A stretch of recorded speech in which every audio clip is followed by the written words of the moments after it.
It came back that Baltimore was corrupt as hell. When our President Obama did about Baltimore? Nothing! He didn't do nothing! He did have a speech, and I'm going to read some of his speech. This is proof that he did nothing, not a thing, for black people. This is his speech. These are his words, and I'm going to read them to you, and then you explain to me what the hell did he do for black people.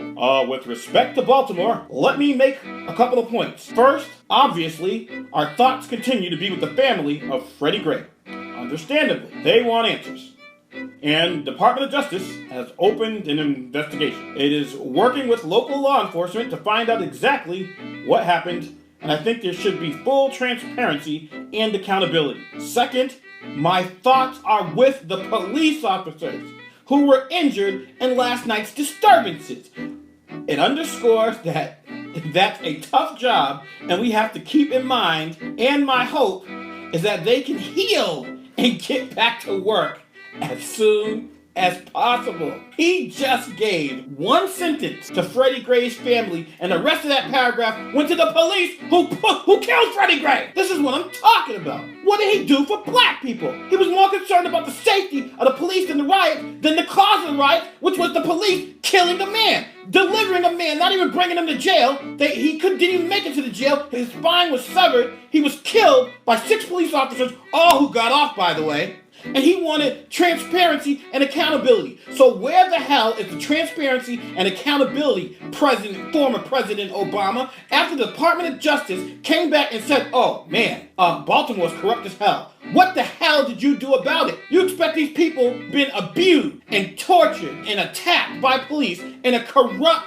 police department? You expect them to, say a prayer for the police, because the police during the riots, they got boo-boos. And we have to remember how tough a job it is for police. Yeah, it must be tough. Killing black people must be way taxing. Unbelievable. This is the man who did so much for black people. My thoughts are with the police officers who were injured in last night's disturbances. They killed a man, so they rioted. This is what happens. Point number 3. There's no excuse for the kind of violence that we saw yesterday. It is counterproductive. He is talking about the people who rioted. He is taking this time to chastise the people of Baltimore after Freddie Gray was killed by 6 police officers. When individuals get crowbars and start prying open doors to loot, they're not protesting, they're not making a statement, they're stealing. When they burn down buildings, they're committing arson, and they're destroying and undermining businesses and opportunities in their own communities that rob jobs and opportunity from the people in that area. What about Freddie Gray's opportunity? What about his opportunity to have his day in court? Mr. Obama, what the hell are we talking about? He's sitting here lecturing black people. But even Martin Luther King said a riot is the voice of the unheard. It's people who are seeking justice that are not getting it. So they are not getting justice under your watch, Mr. President Obama. But you took, after Freddie Gray was murdered, you took the time to chastise little old black people and using crowbars to burn down buildings. These buildings apparently mean more to Obama than the life of a black person who was abused. It is entirely appropriate that the mayor of Baltimore, who I spoke to yesterday, work to stop that senseless violence and destruction. That is not a protest. That is not a statement. It's people, a handful of people taking advantage of a situation for their own purposes. They need to be treated as criminal.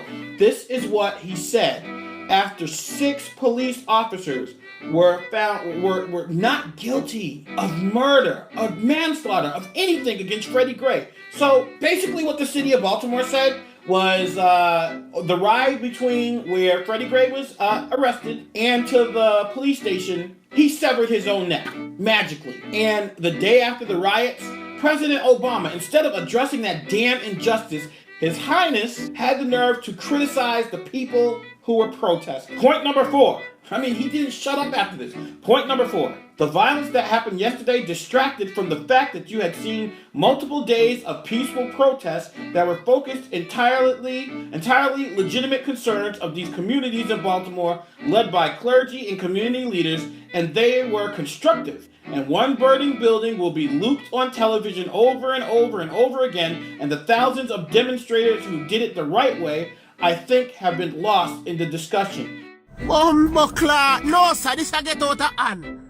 Them people are wicked, man. Bumbleclaw. No, what's being lost in the discussion is that a man was killed due to police brutality, and an ongoing list of men who were killed due to police brutality, and you, Mr. President, did nothing about it. All you did about it so far was launch an investigation that nothing came out of it, and you criticized black people for getting mad. Then this man, he said, point number 5, and I got 6, because this is important. I grab him! Since Ferguson and the task force that we put together, we've seen too many instances of what appears to be police officers interacting with individuals, primarily African American, often poor, in a way that have raised troubling questions. And it comes up once a week now, or once every couple of weeks. And so I think it's pretty understandable why the leaders of the civil rights organizations, but more importantly, moms and dads across the country, might start saying this is a crisis. So, if you heard the beginning of his little lecture,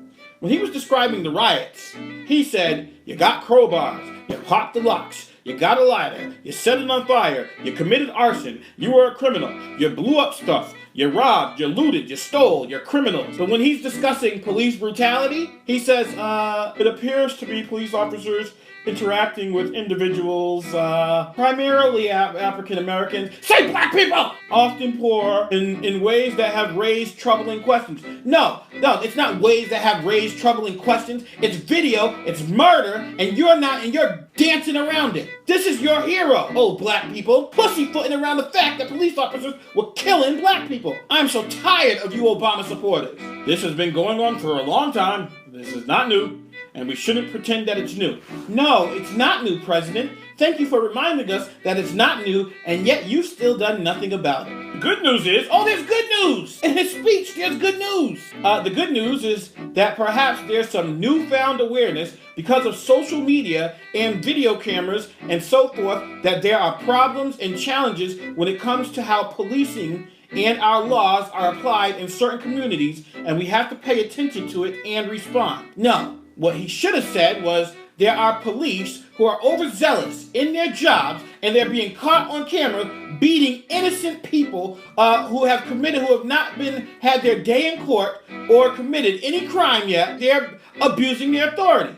Say something like that. We have to pay attention to it and respond. Yes, that's the first thing he said that I agree with. We do have to pay attention to it, and we do have to respond. Please tell me, President, what the hell was your response? Donald Trump's response is he's about to send the feds in. If the killings keep going on in Chicago, what the hell was your response? What's good news is the task force that was made up of law enforcement. He keeps talking about this task force that he created, and they've done nothing but we've come up with a task force that was made up of law enforcement and community activists that we brought together here in the White House and have come up with a very constructive, concrete proposals that if adopted by local communities and states and by counties, by law enforcement generally, it would make a difference. So basically, he's saying what you morons say. I could do something, but I'll just invite people here to the White House and say, you fix the mess. Thanks a lot. This is your hero. Invite people he created a task force and invited people to the White House.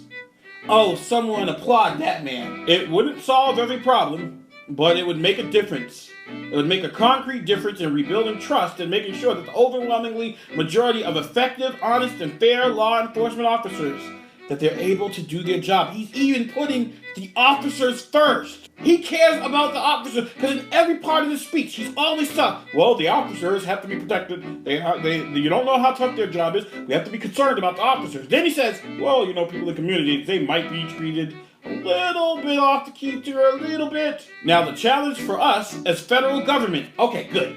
Okay, now he's about to tell us what he's about to do. The challenge for us as federal government is that we don't run these police forces, I can't federalize every police force in the country and force them to retrain. But what I can do is start working with them collaboratively so that they can begin this process of change themselves. So he said, I can't federalize every police force in the country and force them to retrain. So does this mean you could have did a couple? Could you have done two? Maybe in places like New York where they're stopping and frisking and choking people to death. Maybe in St. Louis where they just whooping black people like it's nothing. Maybe in Baltimore where it's corrupt as hell. Could you have done at least 3, 2? Could you have federally done anything? But what I can do is start working with them collaboratively so they can begin this process of change themselves. They are running these streets, beating people who talk back to them. You really think they're gonna say, oh gee man, all this power I have, I really gotta do something about it. Unbelievable, and they're protected by you. We can't just leave this to the police. I think there are police departments that have to do some soul searching. Really? Soul searching? I think there are some communities that have to do some soul searching. Oh, President, yes, because comparing poor, impoverished neighborhoods and communities to police departments that are sworn to serve and protect, that makes all the sense in the world, Mr. Obama. Unbelievable. You want to talk about Trump's not my president? This mother-father wasn't my president. If we think that we're just going to send the police to do the dirty work of containing the problems that arise there without, as a nation and as a society, saying what can we do to change those communities, to help lift up those communities, and to give those kids opportunity, then we're not going to solve this problem. Well, guess what? You mother father, it started with you. You were the president of the United States. You were the leader of the free world. You were the commander in chief. You are supposed to lead these things. That's what I thought you were supposed to do. Donald Trump is doing it. Why couldn't you? Couldn't even say black people in that whole entire diatribe. Mr. Barack Hussein Obama,